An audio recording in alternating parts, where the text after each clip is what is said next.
Dad, she's lying about everything, isn't she? My son Lucas whispered, his hands trembling slightly as he watched the woman sitting across the dining room table. 10 years. 10 years since Miranda had abandoned our 6-year-old son at my doorstep, claiming she couldn't handle his tantrums. And now here she was, with an expensive lawyer and a briefcase full of documents that supposedly proved her constant presence in Lucas's life. Mr. Thompson, her lawyer, a man in an impeccable suit, slid the papers across the table. My client has been present throughout Lucas's childhood. This is evidence of visitation, regularly paid child support, and active participation in his education. I looked at the documents without touching them. Bank transfer receipts dated from 2014 to 2024. School reports signed by Miranda. Photographs of her with Lucas at various ages. Everything looked official, stamped, authenticated. My name is Gabriel Thompson, but everyone calls me Gab. I'm 52 years old and work as a security systems technician in Detroit. For the past 10 years, I've raised my son alone after my ex-wife decided that epilepsy was too much of a defect for her to handle. At the time, Lucas was only 6 when the first seizures began. Small absences at first, he would just stop talking mid-sentence and stare into space for a few seconds. Miranda was terrified. This isn't normal, Gab. There's something wrong with him. Then came the bigger seizures.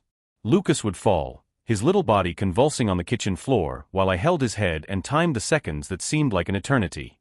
Miranda watched from the corner of the room, her hands covering her mouth, her eyes filled with a mixture of terror and disgust that sent a chill down my spine.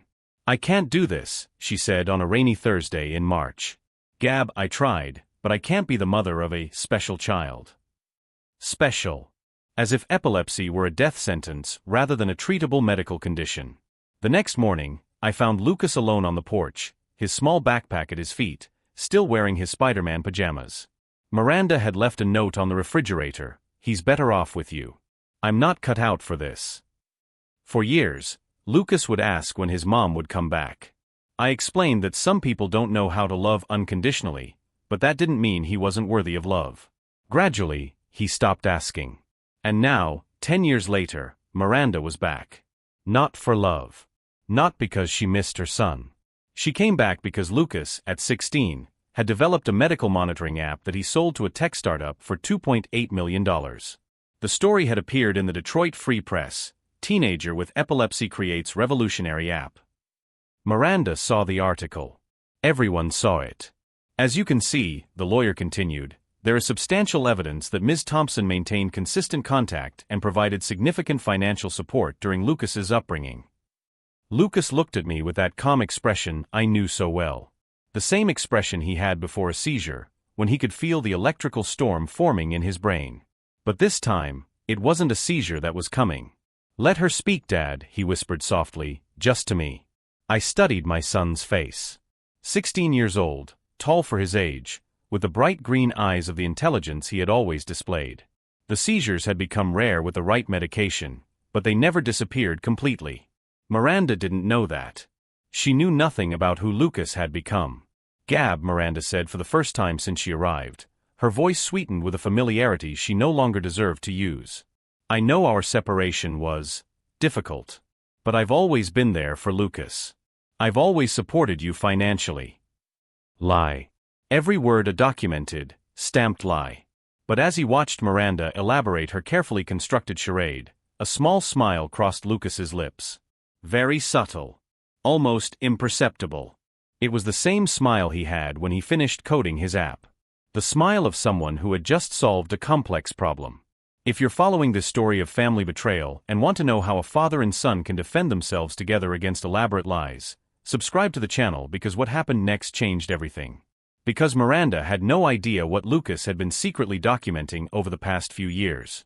And when she found out, it would be too late for any lawyer to save her.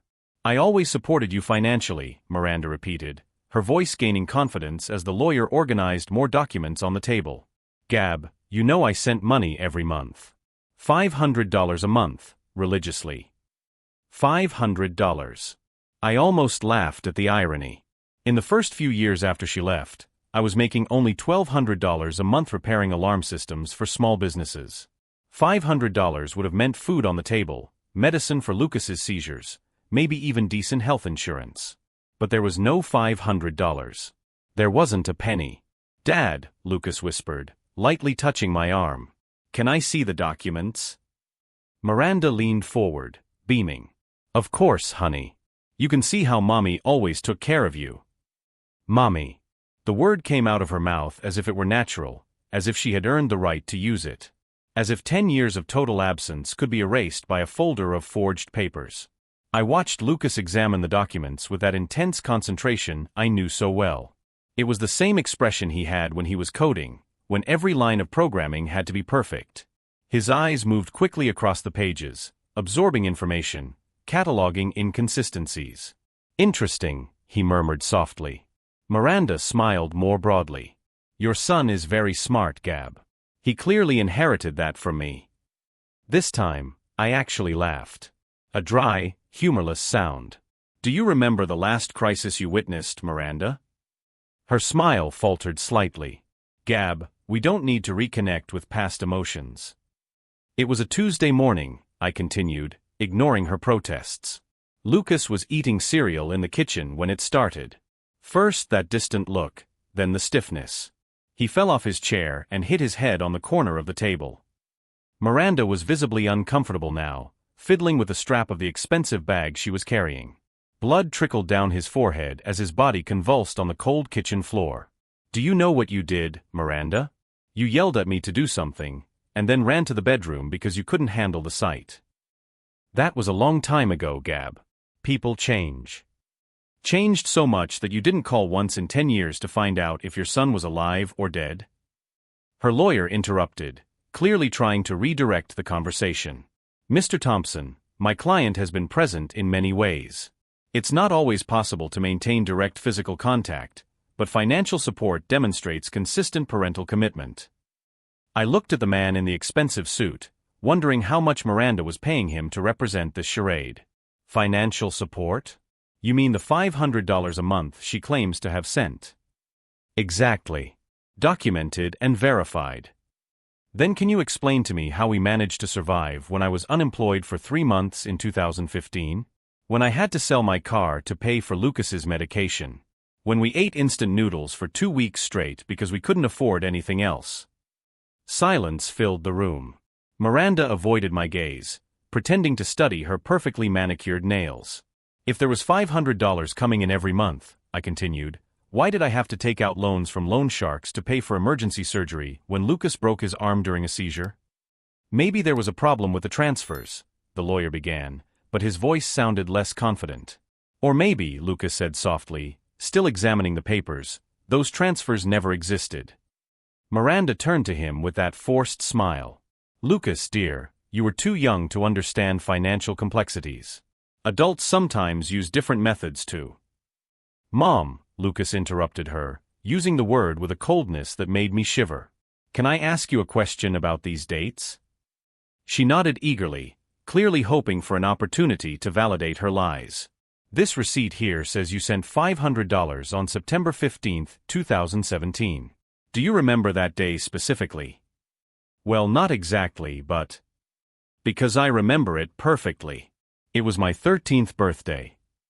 Lucas's voice remained calm, but there was something dangerous in his tone. "Dad made a chocolate cake using a box mix we bought with coupons. We watched old movies on television because we didn't have Netflix." Miranda blinked rapidly. "Honey, I wish I could have been there, but..." "And this other receipt, December 22, 2018. Christmas Eve. According to your records, you sent $500 that day." "Yes, I always sent a little extra for Christmas." "Strange," Lucas continued, his voice maintaining that unsettling calm. "Because on that specific day, I was in the hospital. I had had a severe seizure at school and hit my head. Dad spent the whole night in the chair next to my bed, wearing the same work clothes because he didn't have time to go home and change." I watched the color drain from Miranda's face. "If you really sent $500 that day," Lucas asked, tilting his head slightly, "why did my dad have to use his credit card to pay the health insurance deductible? Why did the nurse bring free sandwiches from the cafeteria because my dad didn't have money for dinner?" The lawyer began frantically shuffling through other papers. "Lucas," Miranda said, her voice trembling slightly, Maybe you're confusing the dates. I don't confuse dates, my son replied simply. I never confuse dates. And it was true. One of Lucas's most striking characteristics was his eidetic memory for chronologies. He could remember not only specific events, but also seemingly insignificant details. What clothes he was wearing, what the weather was like, what song was playing on the radio. It was a skill he had developed as a defense mechanism after the seizures began. When you can't completely trust your own brain, you obsessively document everything around you. Actually, Lucas continued, closing the folder of documents, there's something fascinating about these receipts. Want to know what it is? Miranda and her lawyer waited in tense silence. They're very well done. Professional. Someone spent a lot of time and money creating convincing documents. He paused, his eyes meeting mine briefly. Too bad they're completely fake. The bomb had been dropped. Miranda turned pale, the lawyer began to sweat visibly, and I felt a mixture of pride and anticipation coursing through my veins.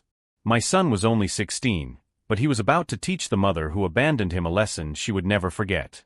And he was just getting started. Fake. Miranda managed to repeat, her voice rising an octave. Lucas, dear, you're confused. These documents were prepared by my personal accountant. Mom, Lucas interrupted her again, this time with a tone that sent a chill down my spine. It was the same calm voice he used during his seizures, when he could feel one coming on and tried to warn me before losing consciousness. Can I show you exactly how I know they're fake? The lawyer leaned forward, clearly trying to regain control of the situation. Young man, serious accusations require serious evidence. Do you have any actual proof of your allegations? Lucas smiled. It wasn't a happy smile, it was the expression of someone who had waited years for this specific question. Actually, I do. He pulled his laptop out of his school backpack, which was on the floor next to his chair.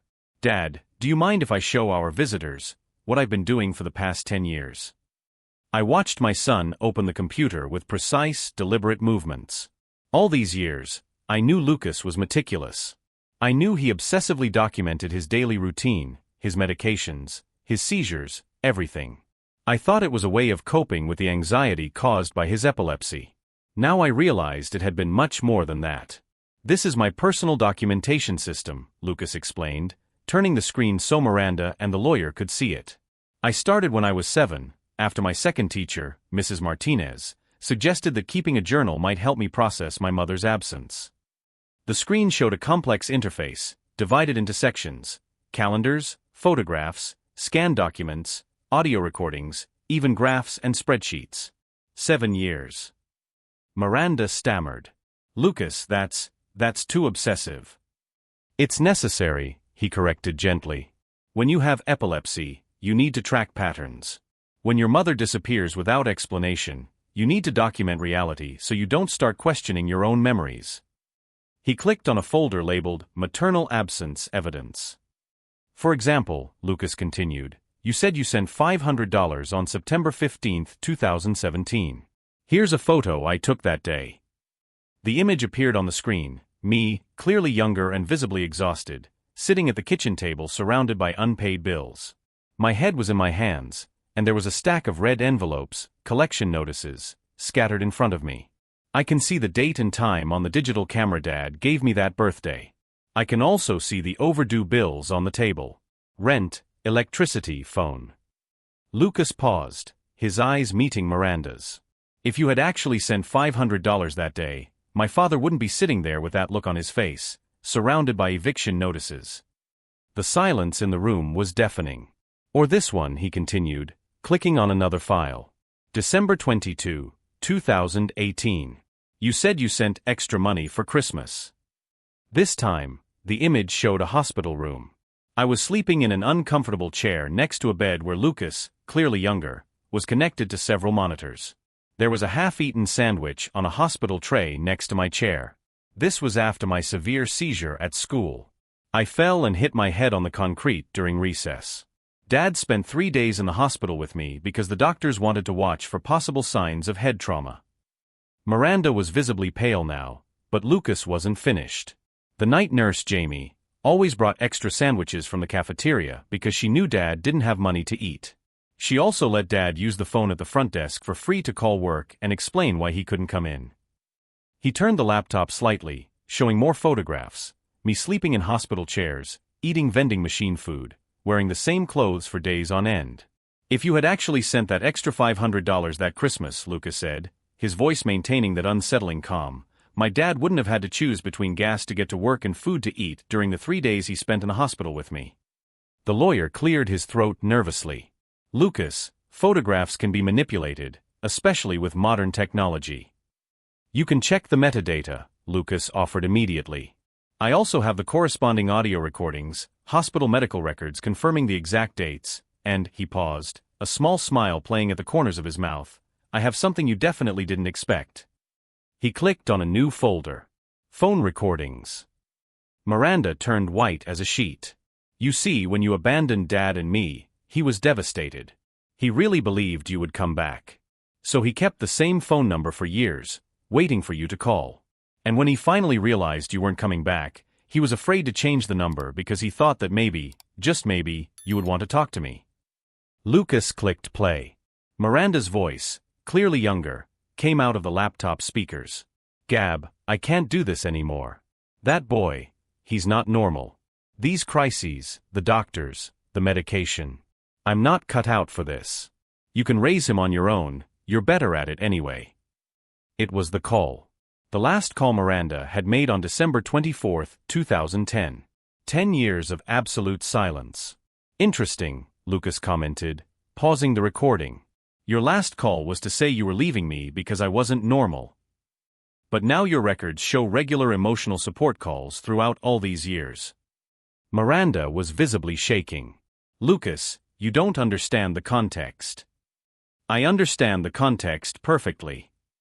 For the first time, there was a slight irritation in Lucas's voice. "The context is that you abandoned me when you found out I had epilepsy. And now, 10 years later, you want to pretend you were a present mother because you found out I have money." He closed the laptop with a definitive click. "But what you really don't understand," Lucas continued, looking directly at Miranda, "is that I didn't just document your absence. I also documented my father's presence." It hit me like a punch in the stomach. All these years, while I was worrying about whether I was being a good father, whether I was doing enough, Lucas had been documenting everything. I have photos of him waking up at 3 in the morning when I had nighttime seizures. Recordings of him calling doctors, researching treatments, learning about epilepsy because you ran away instead of learning. I have documentation of every doctor's appointment he paid for himself, every medication he bought with borrowed money, every night he slept on the floor of my room because I was afraid. Lucas's voice was getting stronger, more determined. "So when you show up here with fake papers trying to claim part of the money I earned by creating something useful, something that can help other families like ours," he paused, taking a deep breath, "you're not just lying about the past. You're insulting the man who actually raised me." That was when I made my decision. For 10 years, I had protected Lucas from everything I could. I couldn't protect him from his seizures, but from everything else, financial difficulties, worries about his future, my own exhaustion. I had protected him.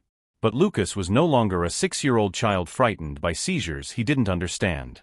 He was a 16-year-old who had created revolutionary technology and apparently had been protecting me too, in his own quiet way. "Miranda," I said finally, my voice coming out firmer than I felt, "you can stop this charade now." She turned to me, desperate hope in her eyes. "Gab, you can't really believe I would fabricate." "I was there," I cut her off. "I was there when you packed your bags. I was there when you said you couldn't handle the situation. I was there every night for 10 years when Lucas screamed mommy during postictal nightmares and I had to explain once again why you weren't there." I rose from my chair, feeling decades of anger finally finding its voice. "So don't insult my intelligence or Lucas's by pretending these documents are real. And definitely don't insult the 10 years we spent building a real family without you." The lawyer was closing his briefcase, clearly realizing the case was lost. "Gab," Miranda tried one last time, "I was young, I was scared." "You were 28, Lucas said softly. "The same age Dad was when he decided to stay and learn how to take care of me." Miranda looked around the room like a cornered animal. That's when I realized, she really believed she could come back, fabricate a story, and claim the right to the success of the son she abandoned. The arrogance was impressive. But Lucas was just beginning to show how impressive his preparation for this moment was.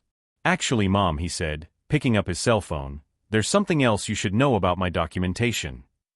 What Lucas revealed next would change everything we thought we knew about our little family reunion. And when Miranda discovered the full extent of what my son had been preparing, it would be too late for any retreat strategy. "Actually, Mom," Lucas continued, his fingers sliding across the phone screen with the precision of a surgeon, "you should know that my documentation goes far beyond proving your absence." Miranda and the lawyer exchanged nervous glances. For the first time since they arrived, I realized they were beginning to understand that they weren't dealing with an ordinary teenager they could intimidate with legal paperwork. "What do you mean by that?" the lawyer asked, his voice losing some of its previous confidence. Lucas smiled. It wasn't a cruel smile, but there was something cold about it that made my heart race. "Well, when you abandon a child with epilepsy, you leave traces. Not just of your absence, but also of the consequences of that absence. And over the course of 10 years, those traces accumulate." He turned the phone around, showing a new screen. "For example, did you know that there are detailed medical records of every seizure I've had? Every hospital visit, every medication change, every side effect I've experienced?" Miranda was visibly uncomfortable. "Lucas, that's irrelevant too." "It's very relevant," he interrupted her gently. "Because those medical records include notes about my emotional state. Childhood depression caused by parental abandonment. Severe anxiety related to abandonment issues. All documented by licensed professionals." The lawyer cleared his throat. "Lucas, medical records are confidential." "They're my records," Lucas replied simply. "I can share them with whomever I want. And there are some very interesting details." He swiped to a new section of the app. "You see, when a child with epilepsy is abandoned by a parent, there are specific protocols that doctors must follow. Mandatory reports to social services. Psychological evaluations. Documentation of trauma." Miranda turned pale. "You didn't." "I kept everything. Every report, every evaluation, every medical recommendation that included the need for family therapy.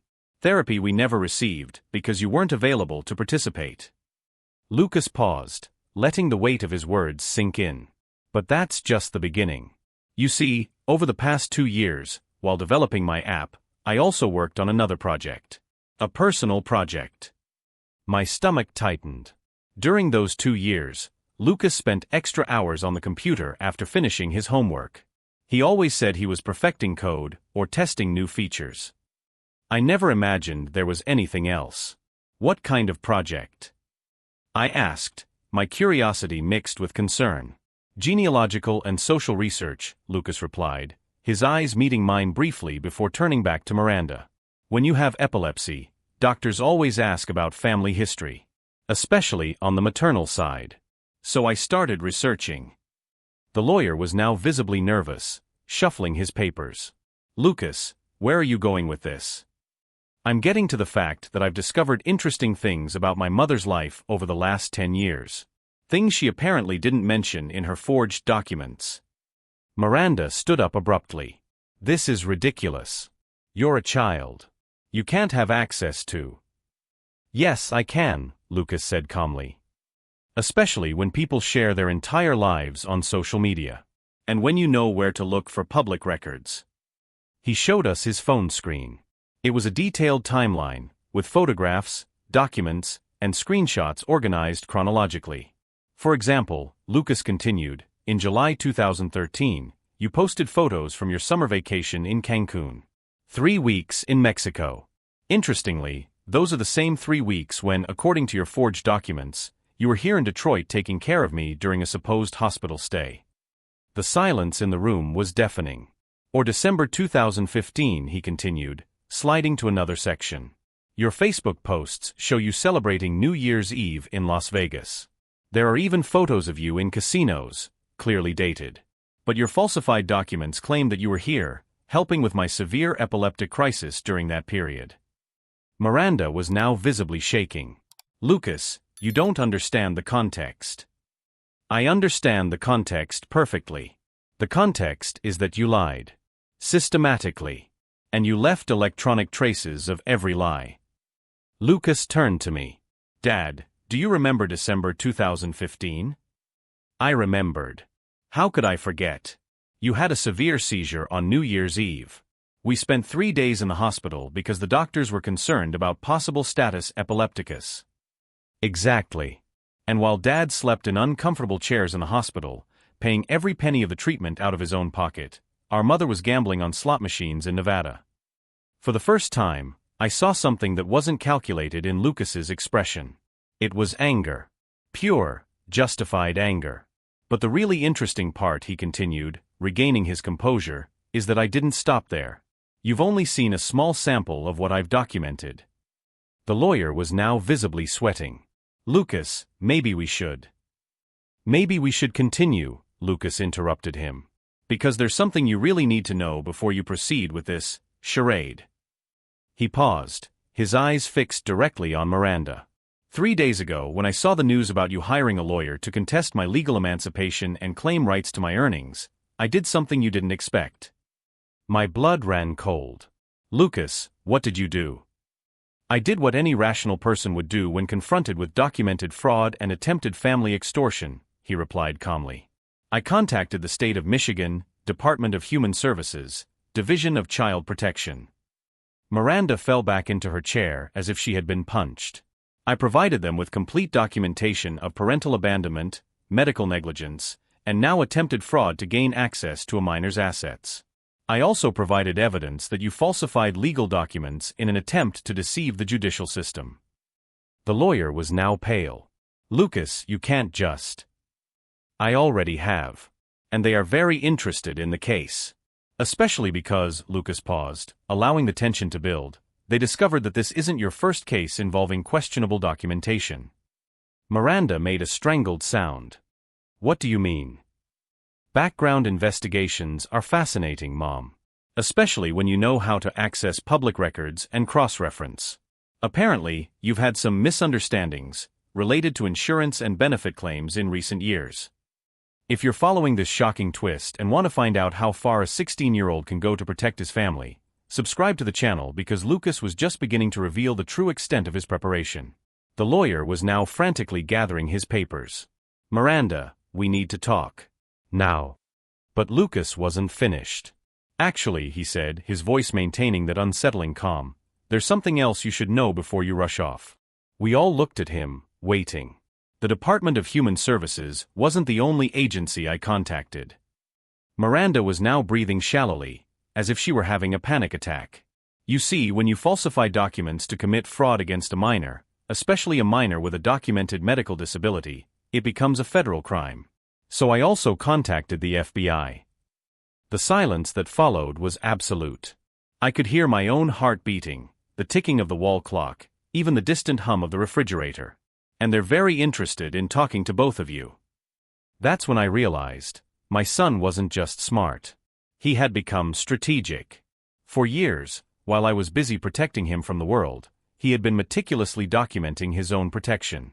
And now, Miranda and her lawyer were about to discover that trying to defraud a teenager with epilepsy who had spent the last decade creating documentation and verification systems was possibly the worst decision they could have made. Because Lucas wasn't just defending our past. He was securing our future. And when you mess with the future of someone who can code, investigate, and document better than most adults, you quickly discover that you have completely underestimated your opponent. The FBI. Miranda whispered, her voice almost inaudible. Lucas, you can't be serious. Agent Rebecca Morrison, White Collar Crime Division, Lucas replied calmly, taking a business card from his shirt pocket. She became particularly interested when I mentioned that you used forged documents to try to access funds from a disabled minor. The lawyer was now visibly sweating, his hands shaking as he frantically gathered the papers scattered across the table. Miranda, we need to leave. Now. Mr. Walsh, Lucas said, his voice maintaining that unsettling calm, before you rush off, there's something else you should know. Walsh stopped in mid-motion, as if frozen. You see, when I started investigating my mother's background, I discovered something fascinating. This isn't her first case involving questionable documentation. And it's definitely not your first case. Miranda made a strangled sound. Lucas, stop this. In fact, you two have quite an interesting history together. 3 similar cases in the last 5 years. Always the same pattern. Female client claiming rights to property or benefits from family members, always with documentation that later turned out to be problematic. Walsh was now completely pale. That's inadmissible as evidence. It's inadmissible in court, Lucas agreed. But it's not inadmissible in a federal investigation. Especially when you provide that information voluntarily, as I did.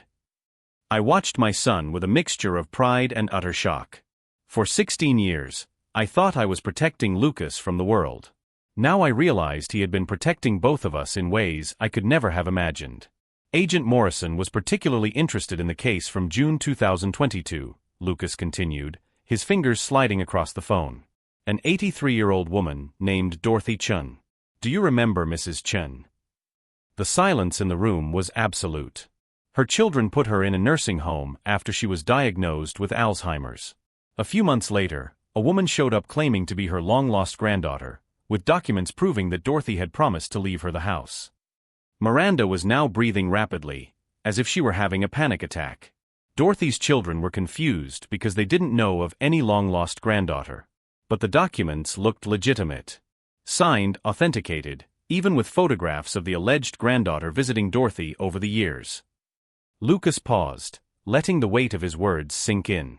Of course, they later discovered that all the photographs had been digitally manipulated. The signatures were forged.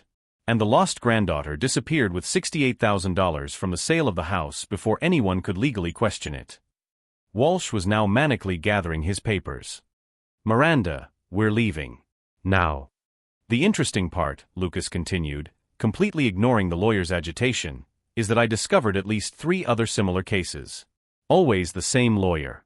Always the same pattern of falsified documentation. Always targeting vulnerable victims, elderly people with dementia, grieving families, people who don't have the resources to fight back. Miranda stood up abruptly, her chair falling backward with a crash. Enough. Lucas, you don't understand what you're doing.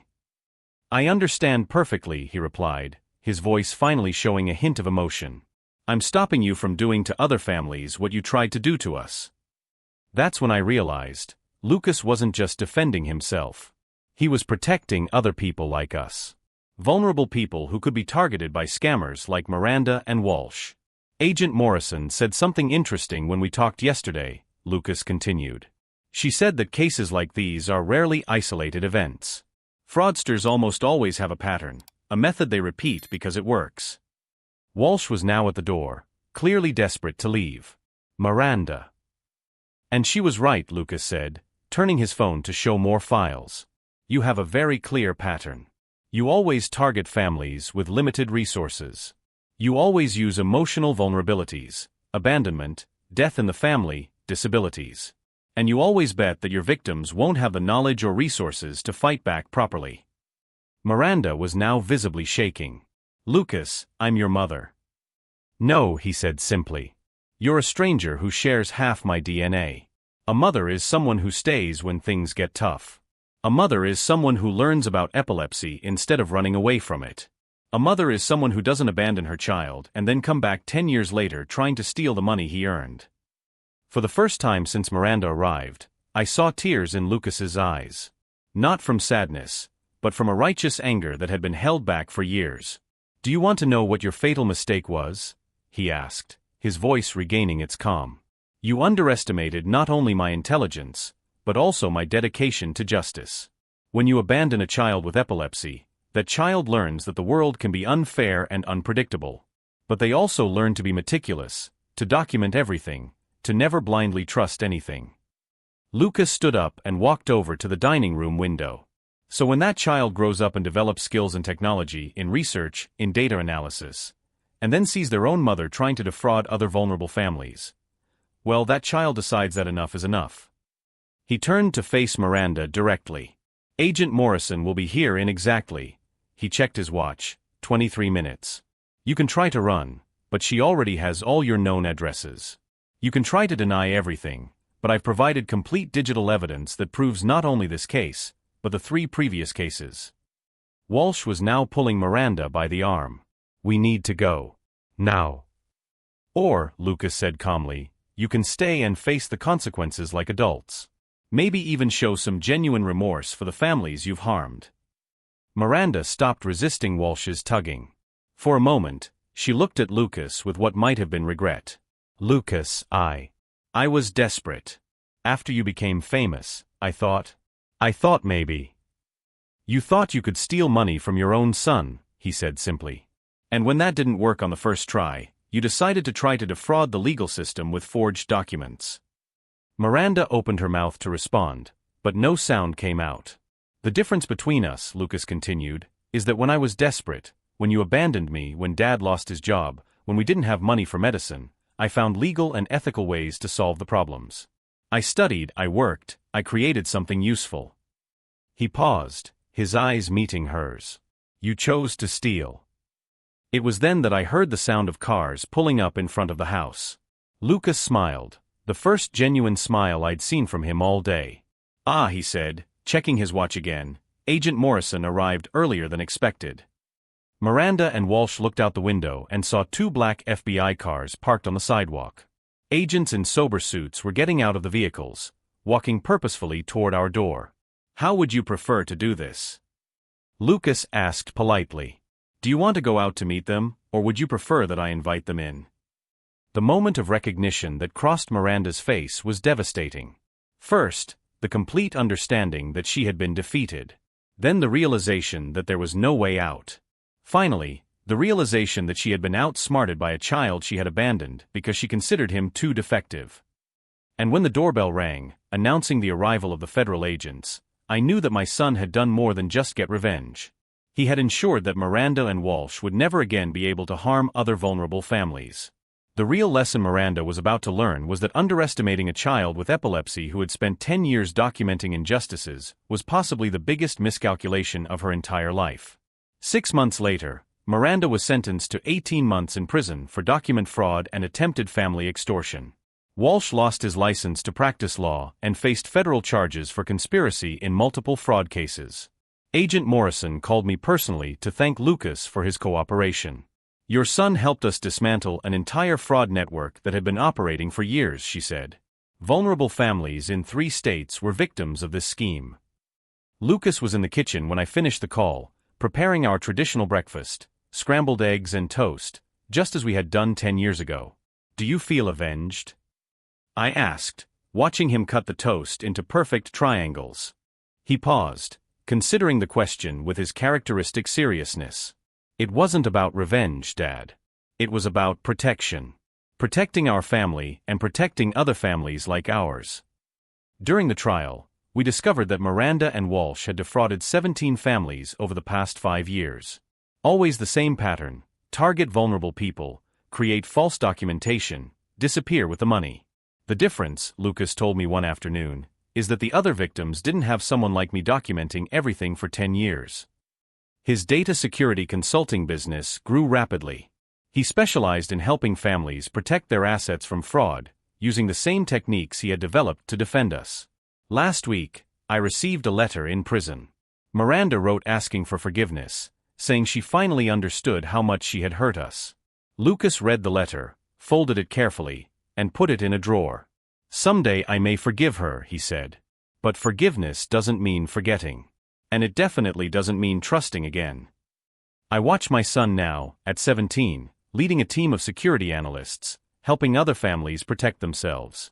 Epilepsy is still part of our lives. He still takes medication, still has occasional seizures. But we never again allowed it to define us as vulnerable. You know what I've learned, Dad? Lucas said to me yesterday as he reviewed cases for new clients. People like her bet that families like ours don't know how to defend themselves. They count on our ignorance, our vulnerability, our fear. He smiled, not the calculated smile from the courtroom, but something genuine and determined. But when you teach a different child to document, research, and think strategically, you don't create a victim. You create someone who will never be fooled again. If this story of how a father and son turned abandonment into family protection touched your heart, subscribe to the channel. We have many other stories of people who refused to be victims and found extraordinary ways to create justice. The last time I heard from Miranda, She was doing community service at an organization that supports families with special needs children. Perhaps she is finally learning what it means to care instead of abandon. As for us, we are building something she will never have, a real family, based on presence, not empty promises.